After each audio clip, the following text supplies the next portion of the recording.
Assalamualaikum warahmatullahi wabarakatuh. Waalaikumsalam warahmatullahi wabarakatuh.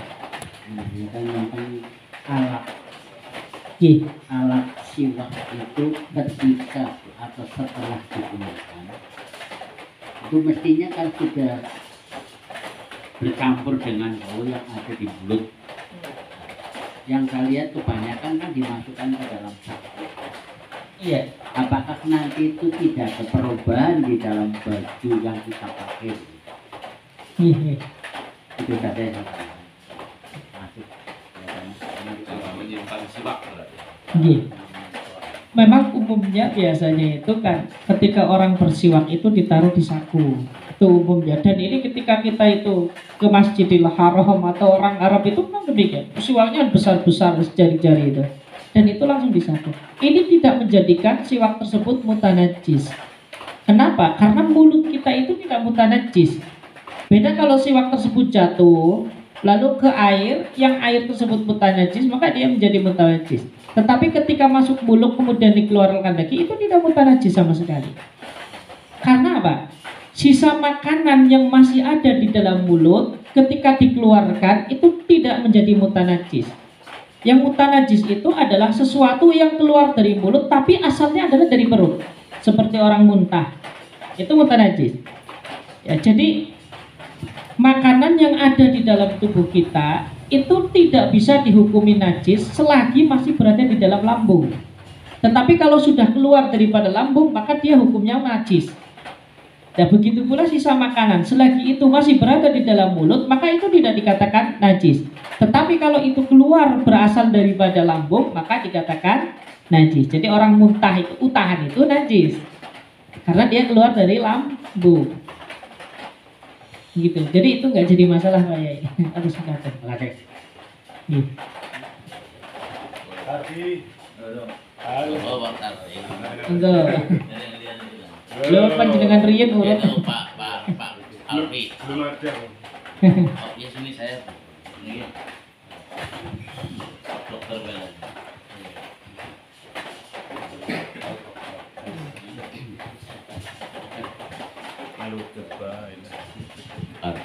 Assalamualaikum warahmatullahi wabarakatuh. Waalaikumsalam warahmatullahi wabarakatuh. Jadi bab siwak ini memang sudah dibahas mulai kemarin dan ini malam ini merupakan keterangan lebih lanjut tentang masalah siwak. Jadi apa yang ditanyakan oleh Pak Hadi Yono tadi memang nampaknya menjadi sesuatu yang sering dipikirkan dalam konteks kekinian ini, karena kalau siwak yang ada dulu pada saat Nabi menganjurkan itu barangkali untuk diterapkan sekarang dengan alat dan apa namanya yang persis sama waktu itu kan sangat berbeda mungkin ya, sehingga kan tidak lazim, memang tidak lazim di sini, belum atau tidak lazim atau belum lazim atau karena memang ya jarang dilakukan di sini. Nah, jadi beberapa hal yang terkait tadi dipertanyakan saya kira menjadi wajar ya.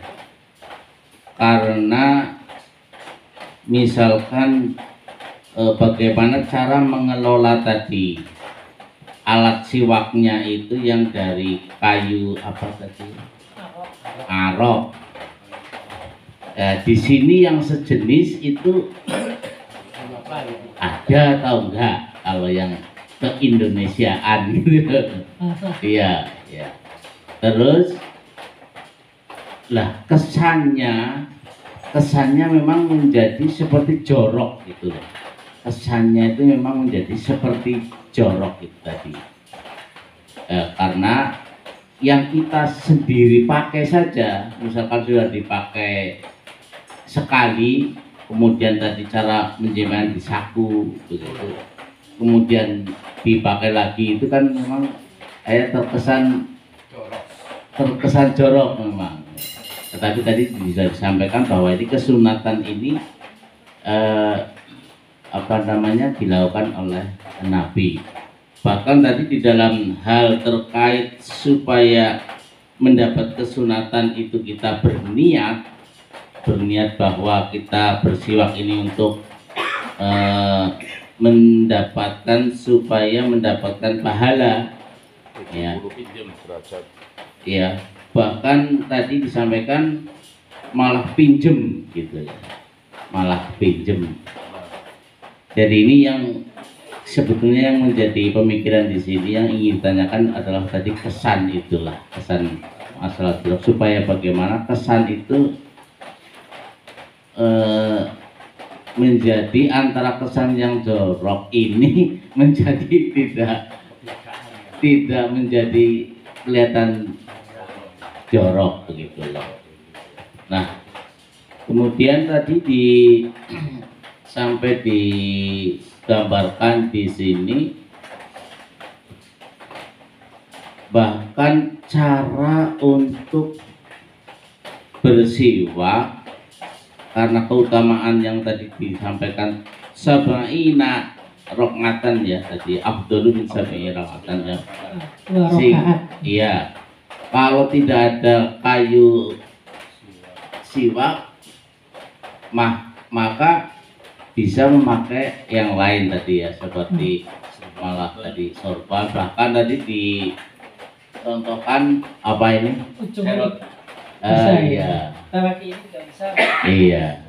Itu kan tambah kayak aneh nemen gitu kalau tambah memang menjadi hal yang tidak biasa, tidak pakai masker. Iya, tidak biasa. Ya, sebenarnya ini masalah apa ya? Ini ya masalah rasa atau masalah selera atau masalah kebiasaan lah itu tadi. Nah, mungkin dikaitkan juga dengan tujuan dari siwak. Nampaknya di sini juga siwak ini dianjurkan, tujuan awalnya itu untuk membersihkan mulut ya, bau ya, baik dari bau, warna, ada rahasia itu. Ya, monggo lah, saya dalam kaitan ini ingin dijelaskan supaya siwak ini yang di sini tidak atau belum banyak dilakukan oleh kita, padahal ini merupakan suatu anjuran yang sangat disunahkan, supaya ini jadi kelihatan lebih tidak dirasa jorok lah, kesan jorok itu bagaimana. Begitulah dari intinya, gini muter-muter ya akhirnya itu. Enak namanya diskusi. Oke. Jadi yang pertama itu kan, sesuatu itu terlihat aneh karena memang sebelumnya kita itu belum lihat. Itu maka akan terlihat aneh. Jadi logikanya kayak gini. Orang kota ketika pergi ke desa, maka dia akan melihat kalau hal yang di desa itu sangat-sangat aneh. Orang masuk sawah dikira wah kotor ini, secara kesehatan nggak baik. Kemudian ada anak main tanpa alas kaki, wah ini nggak baik. Kemudian ada anak ya tiba-tiba naik pohon jambu langsung dimakan, wah ini tidak baik. Ini kan teori orang kota. Ya, sebaliknya ketika orang desa itu masuk ke kota itu ya melihat hal-hal yang itu ya, yang fenomenal itu ya kelihatan. Wah, ini gimana ini di desa nggak ada, ini aneh. Culture shock. Nah, culture shock. Jadi karena memang kultur dulu. Makanya sebenarnya ini siwak ini dipandang itu aneh di wilayah di mana hal tersebut itu belum terbiasa.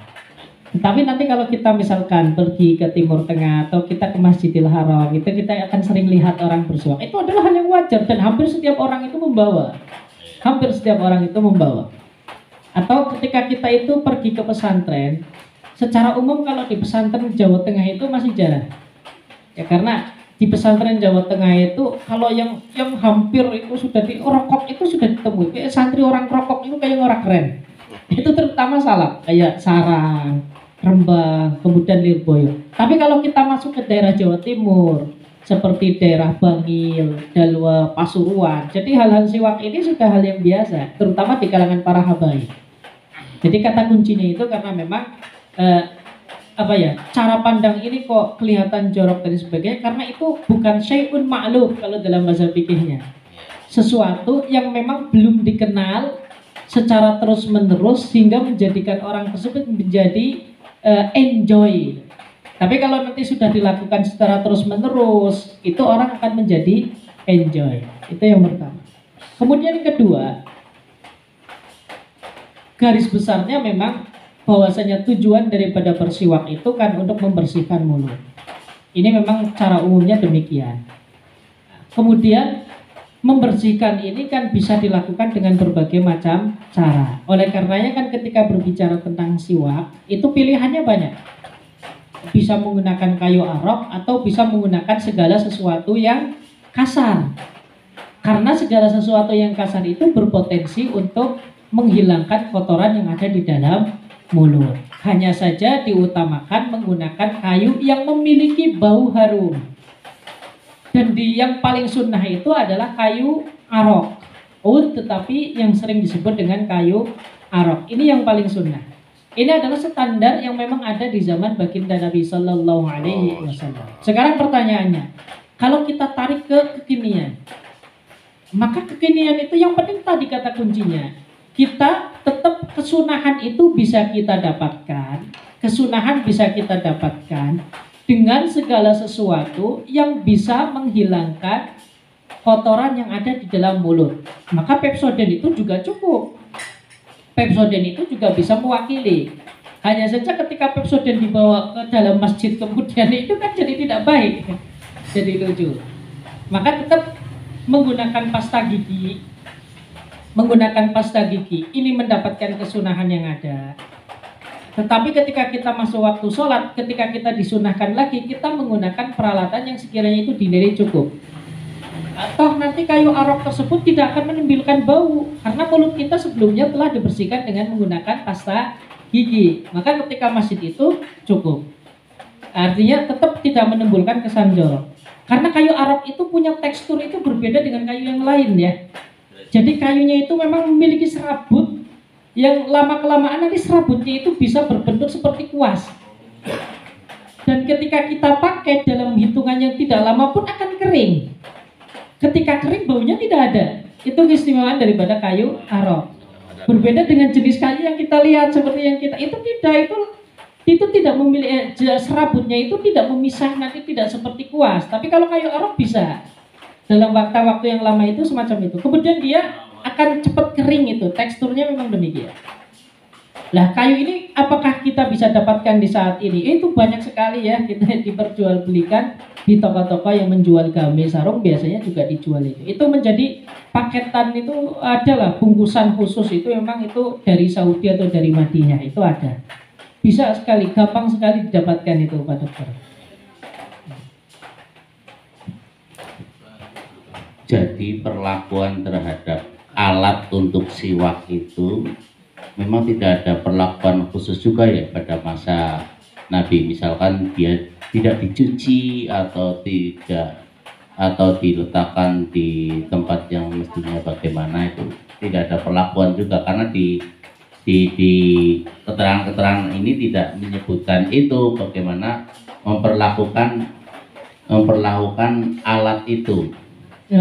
Begitu apa setelah dipakai di saku saja atau digeletakkan di mana, apakah ada hal-hal yang perlu dicermati juga untuk ini? Tidak ada. Kalau diletakkan kemudian dicuci itu tidak ada. Catatannya yang penting tidak mutanajis. Itu tidak mutanajis maka tidak dicuci. Bahkan kecuali kalau memang sudah dinilai tidak layak untuk dipakai, maka itu bisa dipotong ataupun dicuci. Kan nanti siwak ini kan semacam ini kan bentuk kayu. Nanti bagian atasnya kita bersihkan. Di bagian atasnya kita bersihkan, ini bagian atas ini kita bersihkan supaya kayunya muncul. Tapi ini terlalu kecil ya, sunnah itu yang sejari ini ya. Larang, larang ya namanya. Ini paling ya nggak nyampe 10.000 ini. Ini kecil ya, yang sunnah itu yang sejari. Kalau panjangnya ini bisa, ini sudah lebih dari ini, tapi besarnya ini yang belum memenuhi syarat. Jenis kayunya memang semacam ini. Teksturnya beda ini dari kayu yang lain. Sabutnya ada kemudian kering. Nah ini ya. Coba dipraktekkan tadi cara megangnya dan lain. Oke, saya. Bisa Pak Dokter mau pulakan. Udah bisa satu. Jadi cara megangnya itu semacam ini. Iya. Kita mulai dari ujung kanan, 1, kemudian ini 2, 3. Kalau dari depan ya, tapi kalau untuk sholat itu cukup gini aja, 1, 2, 3, sudah itu. Jangan seperti orang pasta gigi, enggak, kita masukkan kanan, 1, 2, 3, kemudian tengah, 1, 2, 3, kiri 1, 2, 3. Oh, berarti yang dioleskan itu atau digosokkan itu hanya ujungnya ya, Dad ya? Ujungnya. Oh, bukan kayak sikat gigi itu. Oh, tidak. Oh. Jadi kita hanya ujungnya saja ini semacam ini. Jadi kan kita megang ini. 1, 2, 3 boleh atau kiri dulu, kanan dulu 1, 2, 3 karena sunah tayamun. Kemudian 1, 2, 3 baru tengah 1, 2 sudah masukkan itu aja sederhana. Ya, jadi tidak seperti orang memakai sikat gigi ataupun anu lainnya. Tapi ada yang perintah itu Kemarin sampai lisan Ada. itu lidah juga. Ya itu kesunahan juga. Iya. Tetapi kita mengambil secukupnya itu juga sudah cukup. Tuh, 2 itu semacam ini. Jadi megangnya semacam ini, nggih. Imamnya kesuwen yo.